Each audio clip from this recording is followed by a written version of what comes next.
Hey guys, Brianne Johnson here. I'm an actress and I take pride in the fact that I am a part of SAG-AFTRA. It's the Actors Union if you don't know what it is. They also hold the SAG-AFTRA Awards now. And it's a really exciting time because you get to vote for the people that you like the best. It's really exciting to get to be a part of it all. So I am going to give you my take on Foxcatcher. The nominees this year are Mark Ruffalo and Steve Carell, and I was so blown away by this movie. It had such an impact on me. It was nuts. Steve Carell, no, I'm totally kidding. I am totally kidding. I thought he was absolutely amazing in this role. He blew my freaking mind. Sometimes when comedic actors turn dramatic, it's not very pretty, but this time it was amazing. I was not expecting Steve Carell to have the ability to freak me out, and I don't scare easily. Like, seriously. Blew my mind. For him to have the ability to freak me out is kind of crazy. He's just so lovable in like everything else that he's done. It's like he wasn't even the same person. It's like you couldn't even recognize Steve Carell within John DuPont.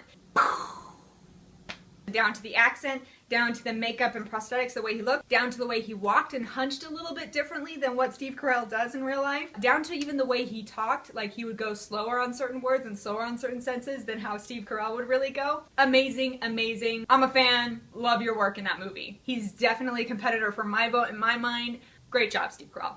And then the other nominee was Mark Ruffalo. I've always liked Mark Ruffalo. I've always thought he's a great actor, and I'm just really excited to see him do something so different from himself. If you watch the movie, you can see how he was physically altered. Like, they even mashed up his ears, like made him look a little bit messed up. Channing Tatum's as well. It looks like he shaved, or they put some sort of prosthetic makeup on the front of his head to make it look like he had a receding hairline. Doesn't even look like the same actor. Both Mark Ruffalo and Channing Tatum clearly look like brothers and act like brothers in that film. They both walked a little bow-legged. You could also tell the relationship dynamic. One was clearly the alpha and one was clearly not. I'm really excited about this movie. You should definitely see it and form your own opinion about it. I'd love to hear what your thoughts are in the comments. Definitely this year is going to be a tough choice, and I'm excited to watch more.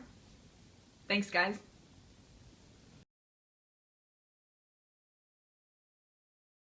And then I have a random thought that's not related to either of the nominees. So this is where the spoiler alerts come in, by the way. So stop it if you don't want to hear it. But at the end of the movie, Steve Carell pulls up in a car and like points a gun at Mark Ruffalo, and then there's this other guy in the passenger seat of the car that John DuPont's driving, and he's pointing the gun at him, and the guy's just like, "John, no, don't." And that's it. That's all he does. It's like, hello, he's pointing a gun, and he's kind of a wacko. Anyway, so he ends up shooting Mark Ruffalo's character to death.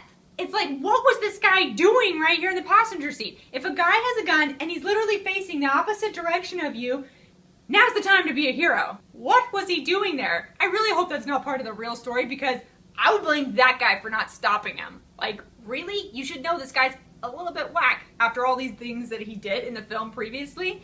Like, you gotta know he's off a bit. So, that's my thought on that. That guy should have stopped him. Alright.